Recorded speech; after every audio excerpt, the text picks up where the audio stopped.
교회 다니는 한 친구가 있었습니다. 교회 다니면 하지 말라는 것이 하도 많아서 자기도 교회 다니지만 교회 다니는 사람들을 보면 고리타분해서 이것도 하지 말고 저것도 하지 말고 재미가 하도 없어서 이런 말을 했습니다. 결심했다고 하면서 얘기를 하는데 자기는 죽기 전에 5분 전에 회개하고 죽을 거라고 그런 말을 친구에게 했습니다. 그래서 재밌게 살고 마음껏 하고 싶은 거 다 하다가 죽기 전에 5분 전에 예수님께 회개하고 죽을 거라고. 오랜 세월이 흘러서 수십 년 후에 그 친구를 다시 만나게 되었습니다. 옛날 한 얘기 기억하냐고 했더니 기억한다고. 나 죽기 전 5분 전에 회개하고 죽을 거라고. 근데 이 친구가 그 친구의 얘기를 하는 것입니다. 야, 그런데 너 5분 후의 일을 네가 어떻게 알아? 너 5분 후에 죽는다는 걸 네가 어떻게 알 수 있어? 그건 알 수가 없는 거야. 심각한 모습으로 친구에게 말을 전해 주었습니다. 여러분, 오늘 이 삼손 이야기는 참 재미있는 이야기고 참 극적인 이야기입니다. 마지막에 삼손이 하나님께 귀하게 또 크게 쓰임받는 그러한 이야기가 나오는데 오늘 이 삼손의 이야기는 무엇보다도 복음을 잘 담아내고 있습니다. 여러분, 사사기는 총 21장인데 12명의 사사로 나누어도 그 분량이 한 사람당 2장이 채 안 됩니다. 그런데 삼손 이야기는 14장에서 16장까지 총 4장입니다. 여기 사사기에 나오는 사사 이야기 중에 삼손의 이야기가 가장 깁니다. 잘 알려진 그 기드온의 이야기도 다 해서 3장입니다. 이 사사기에 나오는 삼손 이야기가 차지하는 비중이 얼마나 큰지 알 수가 있습니다. 이 이야기는 이스라엘이 블레셋의 압제를 당하고 있을 때에 그때 이스라엘의 마지막 사사 삼손이 태어나는 곳으로 이야기는 시작됩니다. 나면서부터 나실인으로 구별되어 독주와 포도주를 금하고 부정한 것도 먹지 말고 살 것을 천사로부터 전해 받고 이 자식이 없던 경건한 마노아 부부 사이에 드디어 아기 삼손이 태어납니다. 어느덧 건장한 청년으로 성장한 삼손은 이방의 블레셋 여자에게 마음을 빼앗겨 결혼을 하겠다고 고집합니다. 그러나 동족 형제 자매들을 놔두고 할례 받지 않은 이방인과 결혼을 하려느냐고 부모의 반대를 받습니다. 그러나 그럼에도 불구하고 자기가 좋아하기 때문에 결혼을 하겠다고 떼를 씁니다. 그리고 결혼을 하는 것이죠. 그런데 성경은 이 이야기를 통해서 고통당하는 이스라엘을 위해 블레셋을 치기 위한 하나님의 계획임을 암시해 주고 있습니다. 아무튼 삼손은 딥나의 여인을 찾아가는데 노중에 사자를 만나서 맨손으로 염소를 때려잡듯이 사자를 잡아 찢어 죽입니다. 그리고 사랑하는 여인을 만나고 돌아오는 길에 죽은 사자를 발견하는데 그 사자에게 벌집이 있고 벌집 안에는 벌들이 가득했고 그 안에 꿀이 잔뜩 있는 것을 보고는 자기도 먹고 부모님께도 갖다 드렸습니다. 이제 결혼식을 진행하면서 친구들에게 수수께끼 문제를 냈는데 먹는 자에게서 먹는 것이 나오고 강한 자에게서 단 것이 나왔느니라는 내기 문제를 걸었습니다. 친구들이 맞히지 못하자 친구들은 그 삼손의 그 여자를 협박해서 답을 알아내는 것입니다. 무엇이 꿀보다 달겠으며 무엇이 사자보다 강하겠느냐, 답을 알아맞춘 것입니다. 분노한 삼손에게 하나님의 영이 임해서 삼손은 아스글론에 가서 그곳에서 장정 30명을 죽이고는 내기로 건 옷, 베옷과 겉옷 30벌을 갚습니다. 그리고 돌아와서 아내의 방에 들어가려고 하는데요, 장인이 그 사이에 삼손이 딸을 미워할 거라고 생각하고는 딴 남자에게 딸을 줘버렸습니다. 화가 난 삼손은 여우 300마리를 잡아서 꼬리끼리 연결하고는 회에 불을 붙여 곡식밭으로 내몰았습니다. 곡식들과 포도밭, 이 감람나무들을 해치면서 농지를 다 태워버렸습니다. 이 일로 블레셋 사람들의 보복을 두려워한 유대 동족 3,000명이 삼손을 잡아서 블레셋인에게 넘겨주게 되자 레이라는 곳에서 삼손에게 갑자기 하나님의 영이 임했습니다. 묶였던 밧줄이 불탄 삼처럼 힘없이 벗어지고 삼손 눈에 보이는 마침 나귀 턱뼈를 발견하고는 그 나귀 턱뼈를 가지고 블레셋 군대와 싸워서 1,000명을 죽여버립니다. 그래서 그곳을 턱뼈의 산이라는 뜻의 라맛 레이라고 부릅니다. 그리고는 심신이 지쳐서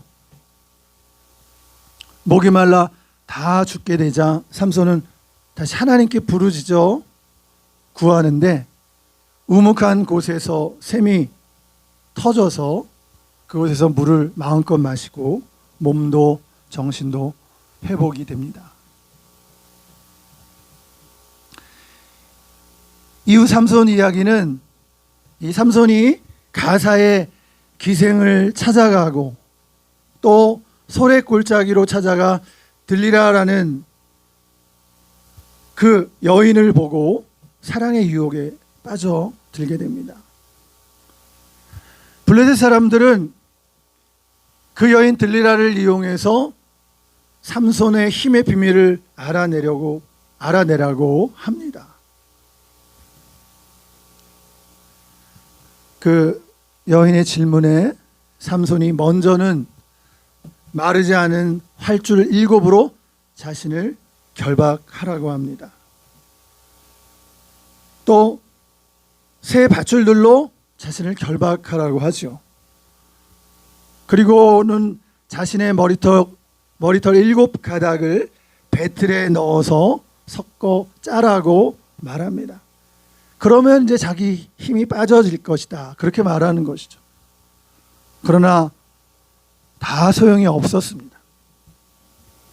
이를 본 여인이 마지막으로 자기를 사랑한다 하면서 거짓말을 반복하는 삼손에게 자신을 정말 사랑하지 않는다고 하면서 진실을 말할 것을 재촉하며 조르게 됩니다. 그러자 삼손은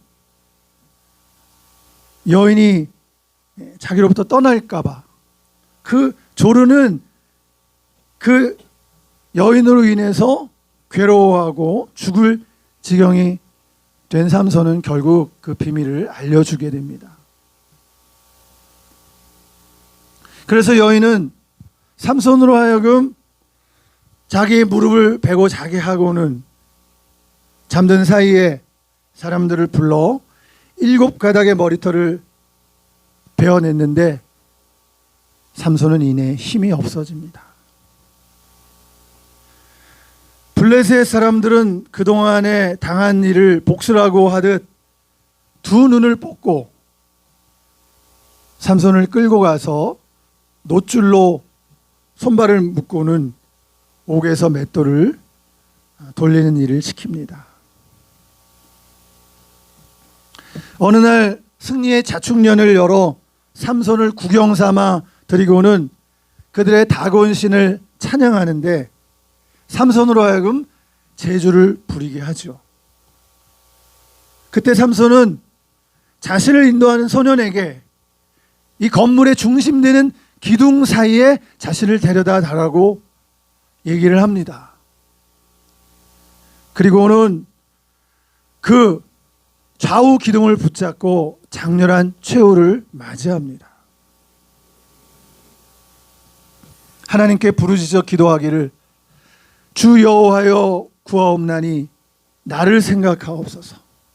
하나님이여 구하옵나니 이번만 강하게 하사 나의 두 눈을 뺀 블레셋 사람들에게 원수를 갚게 하옵소서.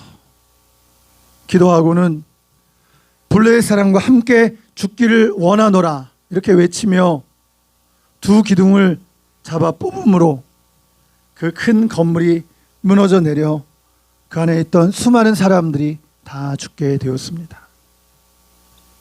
2층만 3천여 명이 있던 그곳 건물이 무너져 내림으로 모든 방백과 남녀와 백성들이 다 죽었습니다. 삼손의 살아생전에 죽인 자보다 죽을 때 죽인 자가 더 많았다고 성경은 마무리하고 있습니다. 여러분, 이 삼손의 이야기가 20세기를 사는 오늘 우리와 무슨 상관이 있을까요? 많은 사랑과 기대 속에서 태어난 삼손은 나실인으로서의 삶을 살지 못했고 결국 비참한 죽음을 맞이하게 되었습니다. 하지만 그의 머리털이 밀린 후에 다시 자라기 시작하니라 라는 오늘 읽은 말씀에서 일말의 소망을 발견하게 됩니다. 그의 머리털이 밀린 후에 다시 자라기 시작하니라. 여러분, 우리는 하나님의 은혜가 없으면 변하지 않습니다. 하나님이 부어주시는 은혜가 없으면 아무것도 안 됩니다. 내가 나를 아무리 변화시키려고 노력해도 변화가 잘 안 됩니다. 여러분, 우리는 하나님의 은혜가 있어야 합니다. 그 하나님의 은혜가 부어질 때 진정한 변화가 생겨나는 것입니다. 하나님의 은혜 없이는 스스로 변화할 수가 없습니다. 정말로 하나님이 은혜를 주셔야 변화가 일어납니다. 앞서 얘기한 대로 이 삼손 이야기는 우선 분량이 가장 많습니다. 이 사사기에서 삼손 이야기가 얼마나 중요한지를 알 수가 있습니다. 두 번째로는 여러분, 삼손은 태어나기 전에 하나님의 부르심을 입었습니다. 모든 사사들은 이렇게 보면 청년이나 중년의 사사로 부름을 받는데, 삼손은 부모에게 일찍이 부모에게 천사가 나타나서 이름까지 지어줍니다. 여러분, 이렇게 기대 속에서 태어난 사람이 삼손입니다. 셋째, 하나님이 나면서부터 그에게 복을 주셨습니다. 그 여인이 아들을 낳음에 그의 이름을 삼손이라 하니라. 그 아이가 자라매 여호와께서 그에게 복을 주시더니라고 말하고 있습니다.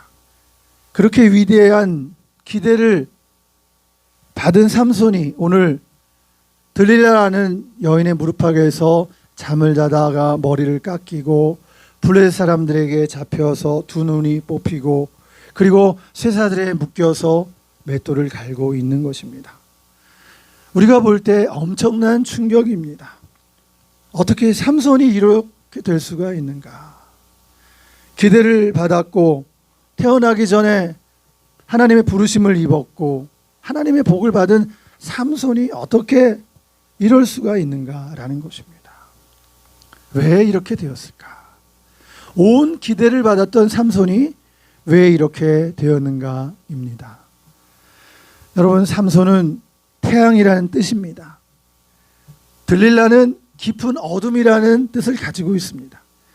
여러분, 어둠과 태양이 만나면 누가 이깁니까?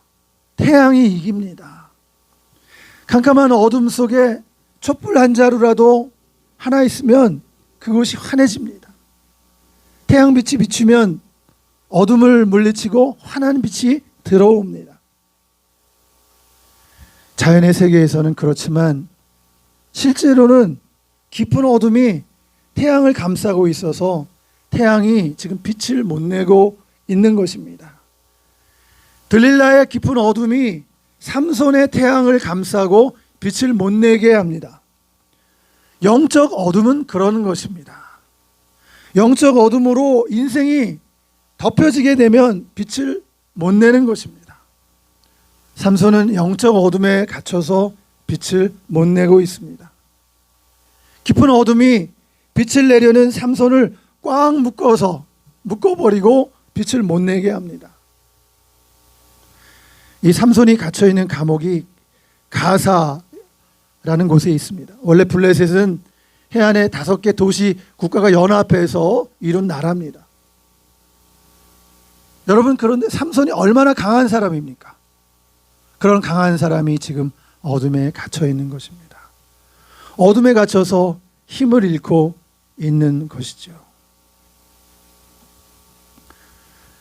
그러나 여러분, 반전이 있습니다.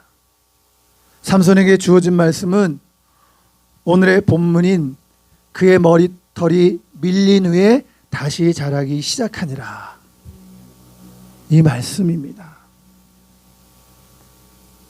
삼손의 이야기가 두 눈이 뽑히고 맷돌을 갈고 있었다로 끝난다면 복음이 될 수 없습니다. 그런데 이 사사기 저자는 삼손의 비참함을 묘사한 후에 영적으로 눈이 띄어진 사람만 깨달을 수 있도록 그의 머리가 다시 자라기 시작한다는 말을 집어넣고 있는 것이죠. 그것이 우리에게 복음이고 소망인 것입니다. 여기서 중요한 말은 시작한다는 말입니다. 그런데 시작한다는 말은 이미 앞에서도 사용을 했습니다. 하나님의 사자가 삼손 부모에게 나타나 그가 블레셋 사람의 손에서 이스라엘을 구원하기 시작하리라, 13장 5절에서 말씀하고 있습니다. 삼손이 하나님께 바쳐진 나실인이고 그가 해야 될 사명은 이스라엘을 구원하는 것입니다. 그 시작한다는 단어가 삼손의 인생의 밑바닥에서 다른 사람은 삼손의 인생이 끝났다고 말하는 그 순간에 시작한다는 말이 다시 쓰여지고 있는 것입니다. 얼마나 놀라운 일입니까? 이것이 삼손 이야기의 비밀이고 묘미입니다. 13장 25절에 보면 여호와의 영이 그를 움직이기 시작하셨다라고 말합니다. 인생의 밑바닥에 아무것도 없는 삼손에게 하나님이 그냥 버려두시지 아니하고 다시 찾아오신 것입니다. 눈이 뽑힌 삼손에게 하나님의 영을 부으셔서 삼손을 다시 움직이기 시작한 것입니다. 그것은 하나님이 우리를 절대로 버리지 않으시겠다는 것을 뜻합니다. 우리가 삶의 나락에 떨어지고 비록 하나님을 떠났지만 하나님은 결코 그의 백성, 그의 자녀인 우리를 버리지 않으시고 다시 붙잡고 일으켜 주신다는 것입니다. 여러분, 하나님은 우리를 결코 포기하지 않으십니다. 이것이 이 이야기의 놀라운 비밀인 것입니다. 삼손에게 다시 머리털이 자라기 시작했다는 말은 그에게 주신 사명을, 그에게 주신 하나님의 사명을 하나님께서 다시 새롭게 하셨다는 것을 뜻합니다. 삼손이 하나님을 생각하기 시작했다는 것입니다. 그에게 잊혀졌던 하나님을 삼손은 다시 생각하기 시작하게 된 것입니다. 여러분, 우리는 하나님 없이 다시 시작할 수가 없습니다. 회복은 언제 시작될까요? 여러분, 진정한 회복은 회개 이전에 나타납니다. 회개보다도 먼저입니다. 내가 내 잘못을 뉘우치고 나를 채찍질하는 데서 진정한 변화가 생겨나지 않습니다. 물론 회개는 우리를 죄의 자리에서 거룩한 자리로 이끕니다. 그러나 진정한 회복은 우리의 마음에서, 마음의 변화에서 생겨나는 것입니다. 그것은 하나님의 은혜를 경험할 때에 일어나는 것입니다.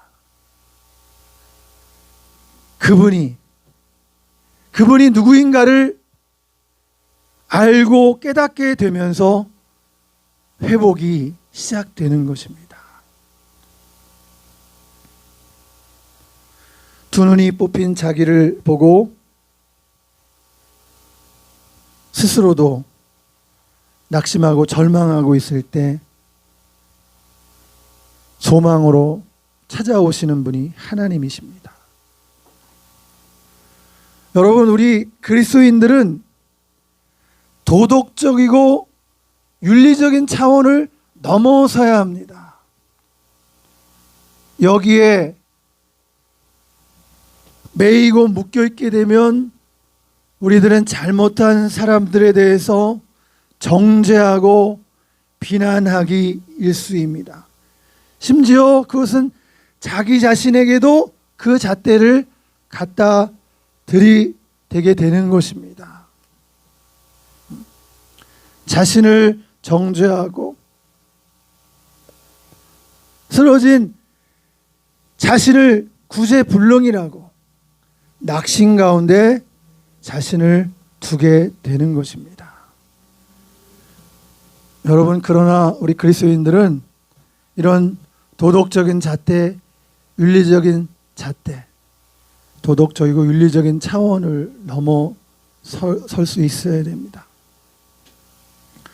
도무지 설명되지 않는 것이 하나님의 사랑입니다.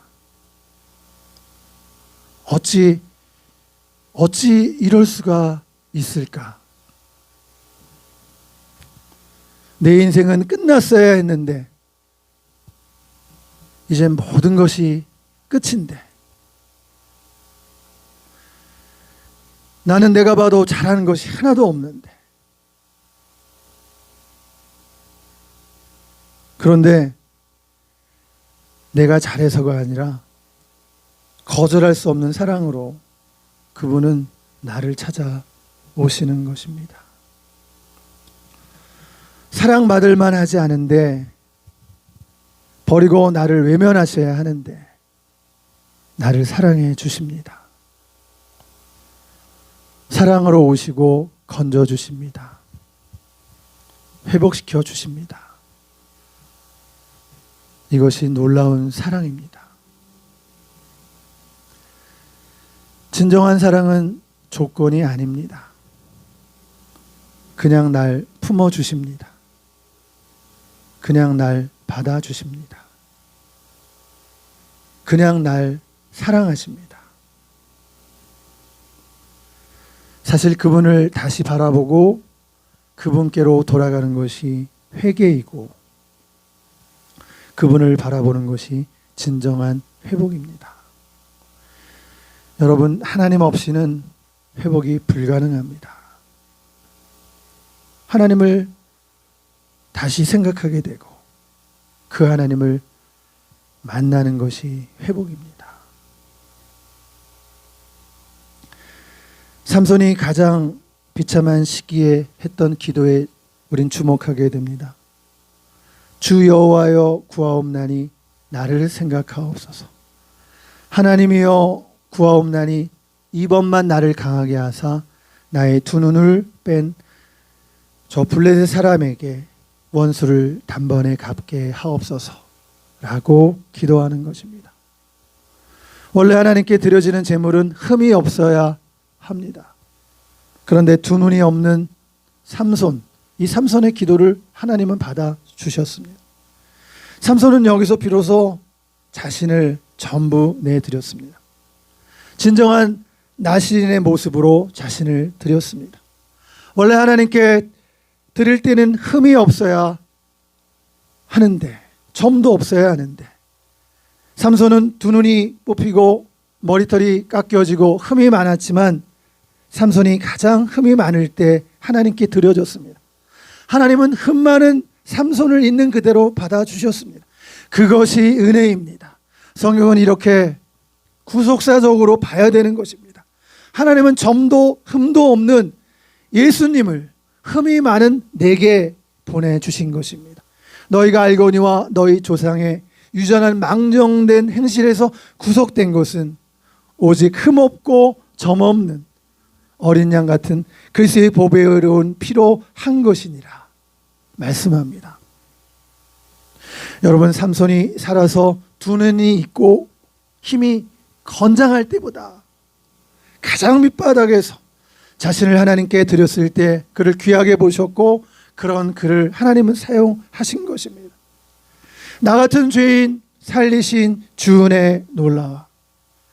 자신이 몹쓸 죄인이라는 생각이 들수록 하나님의 은혜와 사랑이 깊게 파고 들어와 우리는 하나님의 은혜를 더욱더 체험하고 그분의 사랑을 고백하게 됩니다. 이런 나를 사랑하시는 하나님의 사랑을 무엇으로 표현할 수 있겠습니까? 우리 기도하시겠습니다. 하나님 아버지, 가장 낙심되고 비참한 자리에도 찾아와 주신 하나님을 만나고 아버지의 참사랑을 깨닫고 죄송해하며 그 인생의 마지막이지만 생명을 바친 삼손처럼 어떠한 경우에도 하나님의 자녀를 포기하지 않으시고 찾아오시는 하나님 아버지를 기억하고 그 은혜와 사랑으로 인하여 일어나고 눈물로 아버지께로 나아가고 아버지의 자녀로 힘내서 살아가는 우리가 되고 아버지 하나님을 기쁘게 해드리는 우리가 되게 하여 주시옵기를 우리 구주 예수님의 이름으로 기도하옵나이다. 아멘.